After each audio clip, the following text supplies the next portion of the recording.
kami Habibana al-Mahbub Al-Habib Hasan Al-Haddad Al-Habib Reza Asyatiri, Ketua DKM Masjid Jami Al-I'tisam, guru kami Al-Mukarram Al-Ustaz Haji Suma Nurdin SAG,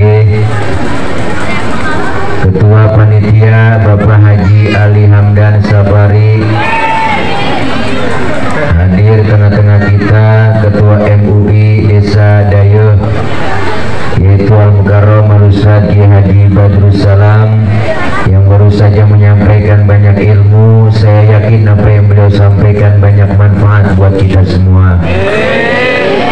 Hadir tengah-tengah kita Bapak Kepala Desa Dayo, Bapak Haji Jamhali BJ, Kasepuhan kita Bapak Haji Dedi, Bapak Haji Iwan Rahdiawan, Ustaz Haji Mahmur, dan segenap para guru-guru yang lain, para tokoh masyarakat yang lain yang gak kesebut namanya, mohon maaf karena segini doang catatannya, gak ada lagi, namun tidak mengurangi rasa hormat dan ta'zim saya.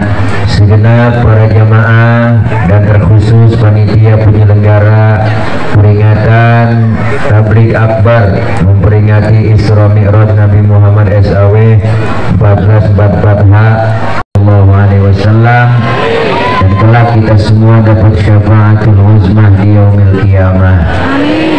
Amin ya rabbal alamin. Ibu, bapak, hadirin hadirat yang berbahagia, malam ini kita hadir dalam rangka memperingati Isra dan Mi'raj. Bu, Isra secara bahasa artinya jalan di waktu malam. Isra secara bahasa artinya jalan di waktu. Berarti kalau ada orang lagi jalan malam, itu orang lagi anak muda tengah malam lancong ke rumah ceweknya. Berarti itu anak muda lagi. Ibu berantem sama suami tengah malam, bimbul pakaian kabur dari rumah. Berarti ibu lagi. Tetangga nanya, mau kemana teh? Mau Isra. Ibu, secara bahasa Isra itu perjalanan di waktu malam yang sangat jauh ditempuh dalam waktu yang singkat.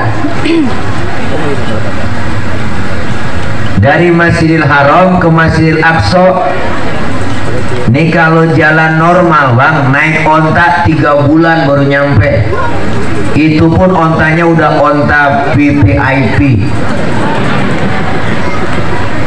Tapi bagi Rasulullah sepertiga malam, Masjidil Haram ada di kota Makkah, Masjidil Aqsa di Palestina. Dari situ naik ke langit pertama sampai ke 7, tembus Sidratil Muntaha, Rafrafil Akhdar, Mustawa, berjumpa kepada Allah dalam keadaan duduk di antara 2 sujud, dapat perintah sholat, kemudian balik lagi Rasulullah sebelum subuh udah nongkrong lagi di Masjidil Haram. Ini kalau ukuran otak nggak nyambung. Bener bu? Kenapa bang? Karena Isra dan Mi'raj itu maunya Allah, bukan maunya Nabi. Jadi kalau Allah yang mau, nggak ada yang bisa ngalangin. Dari mana kita tahu? Ayatnya jelas. Subhanalladzi asra, maha suci Allah yang telah menjalankan. Berarti Allah yang jalanin, Nabi yang dijalanin. Isra Mi'raj nggak bisa diukur pakai otak. Kenapa? Otak kita kekecilan buat nerima peristiwa sebesar Isra Mi'raj. Ukurannya apa Ustaz? Ukurannya iman. Bu, kalau ukuran otak mau beda bang. Nih kita main otak-otakan nih. Kita main otak-otakan Bu. Nih ada anak kecil nih, bocah tuh banyak, no bocah-bocah tuh, bocah ada emaknya ada bapaknya enggak? Ada gak Bang? Ada. Emak bapak sebab, anak akibat. Ada emak ada bapak, jadilah anak. Kalau kata otak, bener kan? Tapi kalau kata iman enggak begitu. Mana buktinya? Nabi Adam bapaknya enggak ada, emaknya enggak ada, tapi Allah mau jadi Nabi Adam. Bener? Nabi Isa tahu kan? Bapaknya enggak ada, tapi emaknya ada. Allah mau jadi Nabi Isa. Kenapa Siti Maryam bisa hamil padahal nggak punya suami? Itu mukjizat Bang, Allah yang mau. Biar nggak punya suami, Siti Maryam wanita suci, bunting. Sekarang juga banyak perempuan yang kagak mau ngalah kayak Siti Maryam. Bukan di sini Bang, bukan. Di sono, di luar negeri. Di luar negeri, luarnya lagi kali.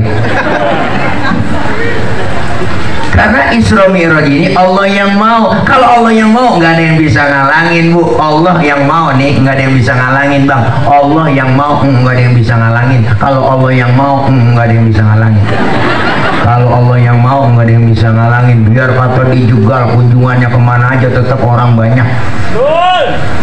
Nggak ada yang berani ngalangin. Biar dibully, dikatain, dihina, dibilang pembohong, dikatain HTI, dikatain Syiah, dikatain radikal, enggak, tetap aja orang banyak di mana-mana. Jadi kesono-sono saya Bang. Bu, jadi Isra Mi'raj itu maunya Allah, bukan maunya Nabi. Pulang Isra Mi'raj Bang, kok nih pulang Isra Mi'raj Nabi nih, ini pulang Isra Mi'raj Nabi, Nabi pulang Isra Mi'raj. Iya nyaut apa gitu, Nabi. Pulang Isra Mi'raj dapat perintah sholat, riwayat menjelaskan 50 waktu. Pulang dan Ibu di jalan ketemu Bang sama Nabi Musa, yang namanya satu profesi kongko. Ditanya sama Nabi Musa, Muhammad dapat perintah apa dari Allah? Sholat. Nabi Musa, berapa? Gocap. Nabi Musa kaget, yang bener Mas. Kilo, kan apa gocap? Ini kalau bahasa kita, Nabi Musa sampai kaget banget. Yang bener mah kilokan. Itu bahasa Mandarin Bu. Yang bener Nabi Musa 50 waktu. Apa kata Nabi Musa? Kebanyakan Nabi Muhammad, umatmu nggak sanggup sholat 50 waktu. Umatmu lain sama umat gua. Tuh kata Nabi Musa, umat gua mau gede-gede, kekor-kekor, tinggi-tinggi, minumnya susu madu. Umat tuh lihat mah kecil-kecil, tengeng-tengeng, kurus-kurus, makanya genjer doang sama kangkung. Nggak bakal sanggup dah. Kalau menurut gua mau balik aja, balik kemana saya Nabi Musa? Balik sama Allah, minta diskon. Rasulullah suruh balik kok, minta kurangin, dikurangin lah 5, tinggal 45. Di jalanan ketemu Nabi Musa, berapa Mas? Tinggal 45. Nabi Musa, kebanyakan, balik, minta korting. Balik lagi Rasulullah. Nih perjuangan Nabi kita Bang, mondar mandir. Yang tadinya 50 waktu tinggal 5 waktu. Udah tinggal 5, masih ketemu Nabi Musa di jalanan. Nabi Musa ada kepo. Dan ditanya lagi, udah berapa rit Mas? Gue lihat lu bolak-balik dari tadi. Tinggal 5, ini Nabi Musa 5. Masih kebanyakan 5. Umat lu gak bakal sanggup. Balik. Apa kata Rasulullah? Nabi Musa, kalau gue balik lagi, emang muka gue mau ke tembok. Lu malu lah, dari gocap sampai tinggal gotun. Dari 50 sampai tinggal 5. Biarin 5 dah, gue pulang gue rawatin. Jangankan yang 50 Bu, yang 5 waktu aja Bang. Kadang zuhur kena, asar terlepas. Asar ketangkep, maghrib lewat. Maghrib kena, isya lolos. Apalagi subuh. Setengah setengah 6 laki baru dibangunin, bangun bang daripada ke Masjid Al-I'tisam udah ketinggalan jamaah, kita sholat di rumah aja bang, abang jadi imam, saya ntar jadi makmum. Lakinya dibangunin, matanya masih merem, tangannya udah ngerepek-ngerepek, nyari tiang buat pegangan. Kok hebat lu, nah, kalau langsung bangun takut jatuh. Udah setengah 6 lakinya wudhu, habis wudhu ayo neng sebutan neng subuh vakum, gampangin barisannya. Bininya ngomong, enakan yang mencong bang, jangan pakai nyaut kok. Lakinya takbir, Allahu Akbar, baca Fatihah, bismillahirrahmanirrahim, alhamdulillahirabbil alamin, arrahmanirrahim, maliki yaumiddin, iyyaka na'budu wa iyyaka nasta'in, ihdinas siratal mustaqim, siratal ladzina an'amta 'alaihim, ghairil maghdubi 'alaihim waladdallin. Bininya beramin. Fatihah cepet, aminnya cepet. Habis baca Fatihah lakinya baca surahnya, bismillahirrahmanirrahim, Yasin. Ini dalam hati ngomong, buset udah siang Yasin. Lakinya ingat waktu ngaji sama guru sama Habib, kalau dalam sholat habis baca Fatihah baca surahnya 1 ayat doang sah. Dia praktekin Yasin, Allahu Akbar. Bininya ngomong, gue kira dibaca semua. Bayang di berendeng aja.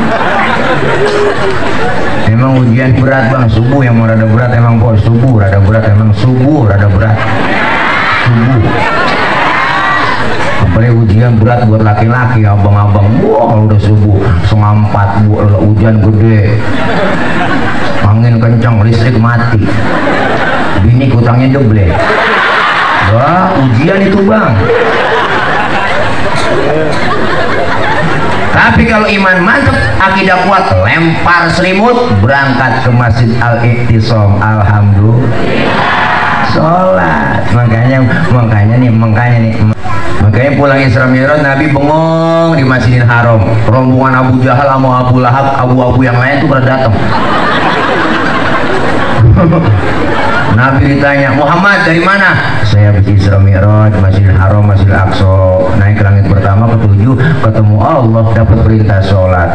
Apa kata rombongan Abu Jahal? Wah, Muhammad PA, stres lu, ngomong yang bener, nggak percaya. Sekarang begini, kalau angkat kaki lu yang sebelah, Nabi kita disuruh angkat sebelah, diangkat sama Rasul.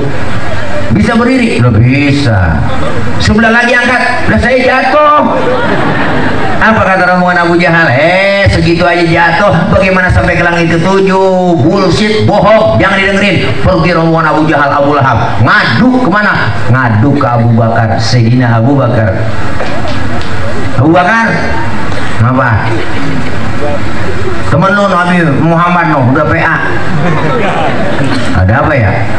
Katanya habis Isra Mi'raj ketemu Allah, dapat perintah sholat, tembus langit ke-7. Siapa yang bilang? Oh, Muhammad. Apa kata Sayyidina Abu Bakar? Dengerin, kalau memang Rasulullah yang ngomong begitu, saya Abu Bakar lebih dari itu percaya 1000%. Lu ngomong lagi, gua bacok batang leher. Wah, bang, luar biasa Sayyidina Abu Bakar. Maka bang, julukan Sayyidina Abu Bakar dapat julukan tuh As-Siddiq, yang membenarkan Rasulullah Isra dan Mi'raj. Makanya As-Siddiq itu julukan.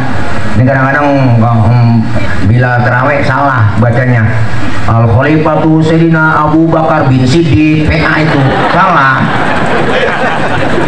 Bin Siddiq mana?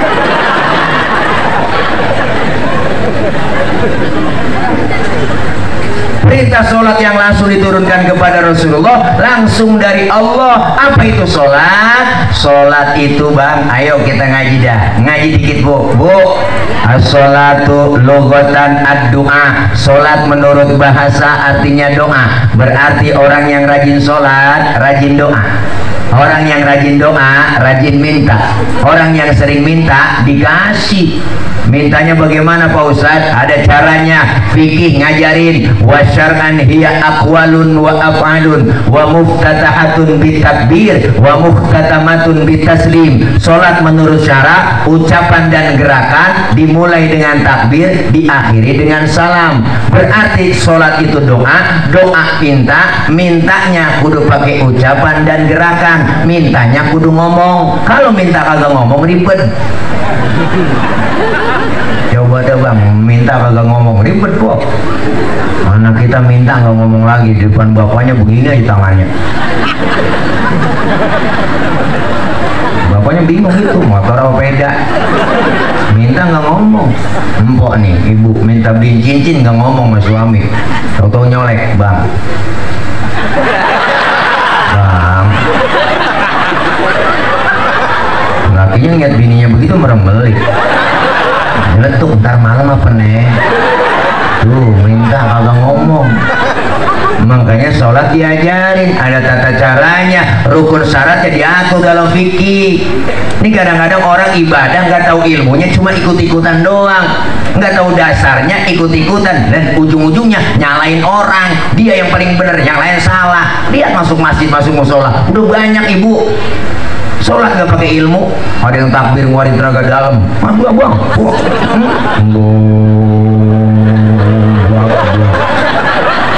Ada saya lihat,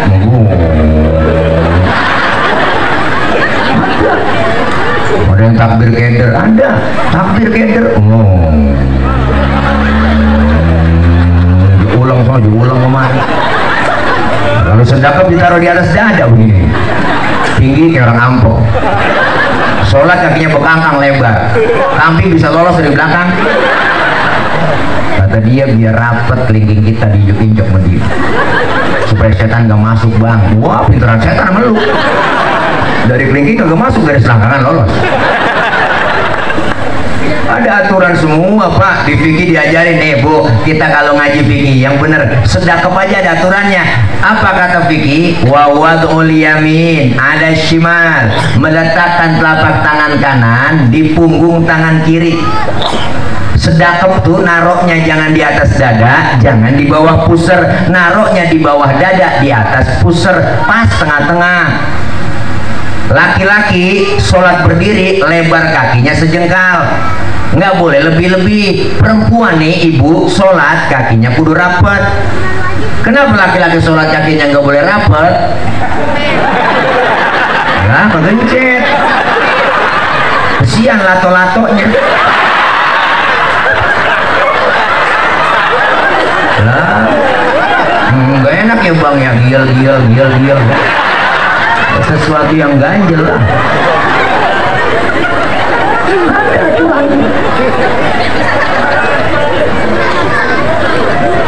Perempuan sholat nggak boleh kakinya bekangkang lebar.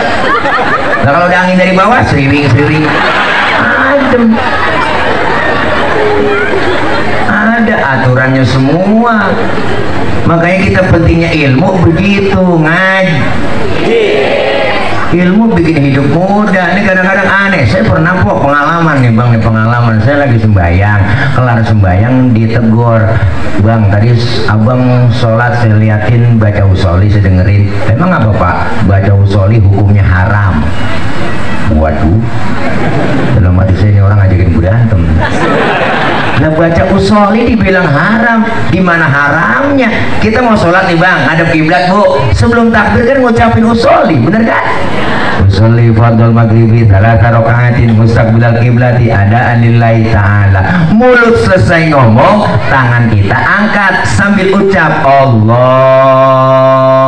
Mulut ngomong Allah, barengin di hati ngomong sahjaku saya sholat maghrib 3 rakaat menghadap kiblat fardu karena Allah Ta'ala Akbar. Biar sinkron antara mulut sama hati, biar tambah khusyuk. Ini madhab Imam Syafi'i. Yang nggak boleh bagaimana? Yang nggak boleh habis baca usolinya habis takbir, itu yang nggak boleh. Habis takbir baru baca usoli, Allahu Akbar, usoli pada lah udah takbir baca usoli. Pak Ustadz nggak baca usoli bagaimana? Ya nggak ngapa-ngapa, kita nggak ngelafazin usoli juga nggak ngapa-ngapa, karena baca usoli, lafaz usoli itu bukan rukun dalam sholat. Waktu maghrib udah kepepet, umpama takbir aja langsung Allah, ngadep kiblat Allah, barengin niat di hati, Allahu Akbar. Sah. Kenapa nggak baca usoli? Nggak ngapa-ngapa. Bahkan sebelum takbir nih, kalau menurut saya sebelum takbir kita sholat yang ngadep kiblat, sebelum takbir nyanyi masih boleh. Kita mau sembahyang nih ngadep kiblat nih, ya enggak? Sebelum takbir nyanyi kok, sampai hatimu begitu tega di depan mataku kau jual cinta, begitu hina, begitu rendahnya dirimu rela ditukar rupiah. Betapa lemah imanmu, tak mampu menahan nafsu. Tak sudi lagi ku melihatmu sampai hatimu. Baru takbir Allah, niatin barang ini hati Allahu Akbar. Menurut ilmu fikih sholat kita sah. Kenapa saya katakan sah? Nyanyinya sebelum takbir. Cuma masalahnya satu, apa? Di mana otak lu? Masa mau sembahyang nyanyi, Paul? Otak lu di mana? Ini kan ada aturan secara fikih, ya sah-sah aja orang nyanyinya sebelum takbir. Maka kita kepengen ilmu biar dapat ilmu banyak, salah naruh diomelin. Wah. Ilmu banyak nih bang, salah naruh. Ilmunya ada, tapi ketika jadi imam sholat bang, nggak boleh kori badannya kayak tadi. Ini mentang-mentang kori internasional sholat jadi imam, wala takbir Allahu Akbar, baca Fatihah, Bismillahirrahmanirrahim. Makmum teriak, kelamaan makmum. Lah kalau dan makmum itu orang punya ilmu salah naro, biar kori internasional banget. Kalau lagi jadi imam sholat bacanya murotal, Bismillahirrahmanirrahim, Alhamdulillahirabbil alamin, murotal kan enak tuh baru. Ini makanya pentingnya kita ngaji, begitu iman biar meningkat. Ngaji. Kalau kita ngaji tahu hukum bang, hukum Islam gampang sebenarnya kok, gampang sebenarnya, cuman jangan digampang-gampangin. Ini kalau kita ngaji fikih nih, coba dah kita ngaji fikih nih, kita ngaji fikih kok. Saya mau nanya mampu kan yang doyan ngaji nih, bapak-bapak mah rada-rada dia baget. Mama kan pengajian Senin Tasar Kamis Jumat gua, belum pengajian gabungan PKK BKMT gua loh, bener kan? Makanya seragamnya banyak nih bang. Pengajiannya banyak. 2 kali bayar, 3 kali bayar ya kok. Mau apa-apa. Ini mbok nih sedanya, Bu, air kencing najis enggak? Air kencing najis enggak? Air sperma najis enggak? Air kencing najis enggak, Bu? Air sperma? Air kencing menurut ilmu fikih hukumnya najis. Air sperma tidak najis. Pertanyaannya, kenapa setiap keluar sperma diwajibin mandi hadas besar, padahal sperma enggak najis? Kenapa setiap kita habis kencing tidak diwajibkan mandi hadas besar, padahal air kencing najis? Terima pakai iman, akal main. Yang najis aja nggak perlu mandi hadas besar Pak Ustaz, apalagi yang nggak najis. Atau yang sebaliknya, yang nggak najis aja kita disuruh mandi hadas besar, apalagi yang najis. Akal main tuh Bu, jawab pakai ilmu. Mana jawabannya? Andai saja Bu, setiap kita habis kencing bang diwajibin mandi hadas besar, kita sehari semalam 10 kali kencing, ayo. Berarti 10 kali mandi. Kira-kira ampek, pilek, meriang apakah kita? Apalagi musim hujan, beser mandi doang. Film. Tapi kenapa keluar sperma diwajibin mandi hadas besar? Karena keluar sperma tidak tiap hari, tidak tiap waktu, tidak tiap saat. Kalau nganten baru seminggu 5 kali 6 kali nggak masalah. Agak capek begituan gua, pikiran harus fokus gua, tenaga harus full, mata meremelik, kaki pada kiting gua, saraf-saraf pada tegang langsung kendor. Ya Bu, capek lelah disiram pakai air, saraf-saraf seger lagi. Jangankan begitu Anda kita belaem-belaem, Bapak kerja Pak, berangkat pagi jam 6 pulang jam 7 sore, jam 5 sore, kan capek, gerah ya Bu. Mandi seger banget pulang kerja, apalagi yang duduk. Hukum Islam gampang, jangan digampang-gampangin Bu. Makanya kita ngaji. Orang kalau ngaji kan enak, dapat ilmu dapat, ibadah jadi bener. Emak-emak yang paling getol Bang, di mana-mana makanya yang paling banyak ngajian emak-emak. Paling getol udah ngajinya dia jam 1 tengah hari wong-wong udah nyampe. Masuk majelis salib, speaker dihidupin, mic dicolok. Assalamualaikum warahmatullahi wabarakatuh. Ibu-ibu jangan lupa ini hari pengajian ya. Marhama, Rodia, Komaria, Mina, ngaji Saroh, lu jangan lupa. Dipanggilin teman-temannya. Sebelum datang temen aja isi selawatan, bener kan Po ya? Allahumma sholli wa sallim wa barik alaihi. Mama adinul lana wa haqulana. Temennya nyampe, assalamualaikum, salam, duduk di sana pojokannya. Waladul lana wal kullu lana adinul lana. Assalamualaikum, Bu Haji gelar ambal kok baru saja situ. Waladulana wal.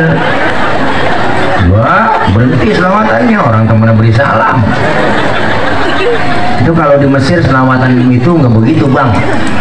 Kalau di Mesir itu selawatan itu buat yel-yel tentara perang. Katanya nggak begitu. Adinulana wal haqulana wal adlulana wal kullulana adinulana. Semangat jadinya. Tapi nggak ke Indonesia, lain versinya. Adinulana wal haqulana. Nenek dibawa kipas angin, kleker. Nah, kalau di sana memang buat perang yel-yel tuh para tentara. Jangan kan gituan kok, kita umroh nih, pergi haji umroh dah, lihat orang-orang Arab semua baca talbiyah aja, kencang banget ya. Labbaik Allahumma labbaik, labbaik la syarika lak labbaik, innal hamda wal ni'mata lak wal mulk la syarika lak. Labbaik begitu, lebih dari Indonesia lain. Labbaik Allahumma labbaik, labbaik. Orang jadi nangis semua. Beda. Gimana kalau mengantuk? Kita ngaji, ilmu ada, ibadah benar. Maka Isra dan Mi'raj ini kan, Isra artinya jalan, jalan tentunya maju. Mi'raj artinya naik, naik sudah pasti ke atas. Selesai Isra dan Mi'raj, ibadah kita lebih maju dan meningkat lagi. Yang belum doyan jamaah ke Masjid Al-Ihtisam, bapak-bapaknya ayo Isra Mi'raj, jamaahnya. Saya yakin penuh nih sholat nih jamaah di sini, cakep masjid kita gede, mantap, keren. Saya yakin jamaahnya penuh sini kalau sholat, terutama subuh. Saya tahu, saya subuh sering lewat gang sini. Wah, udah jam 3, setengah 4 udah nggak bisa masuk ke masjid, masih dikunci. Biarin Bang, tetangga baru doyan ke masjid, jangan diomong-omongin. Orang baru doyan, antepin aja. Ini kadang usil banget kalau tumben Bang ke masjid, besoknya kabur. Biarin, orang baru belajar sholat, lambat-lambat nggak masalah, baru belajar. Zuhur setengah 3 boleh, asar setengah 6 tancap terus. Orang baru belajar, maghrib nyambung sama isya, lanjut. Subuh jam 6 tancap terus. Besok baru didandanin pelan-pelan. Apalagi kita udah masuk bulan Rajab pertengahan, Bu. Rajab itu Bang Syahrullahil Asam, bulannya Allah yang tuli, yang gak mau dengar ada pertengkaran, permusuhan di antara kita. Kenapa? Ini bulan dalam rangka litathiril badan, sucikan badan kita. Artinya bulan Rajab, bulan perdamaian. Jangan ada pertengkaran, permusuhan di antara kita. Kenapa? Karena kita mau masuk bulan Sya'ban, Rajab, Sya'ban. Dalam rangka apa bulan Sya'ban? Litathhiril qalbi, mensucikan hati kita, hati biar bersih dari penyakit-penyakit hati. Kenapa kita bersihin hati kita di bulan Sya'ban? Karena mau masuk bulan yang suci, Ramadan. Dalam rangka apa bulan Ramadan? Litathirir ruh, mensucikan ruh kita. Agar apa? Jiwa kita bersih. Sehingga 3 bulan persiapan mendapatkan Idul Fitri itu, dengan bulan Rajab badan bersih, Sya'ban hati bersih, Ramadan jiwa kita bersih. Keluar Ramadan kita kembali kepada kesucian, maka disebut Idul Fitri. Kayauma waladathu ummuhu, seperti bayi yang baru dilahirkan sang ibunya, suci bersih tanpa dosa dan noda. Persiapan 3 bulan, Bang.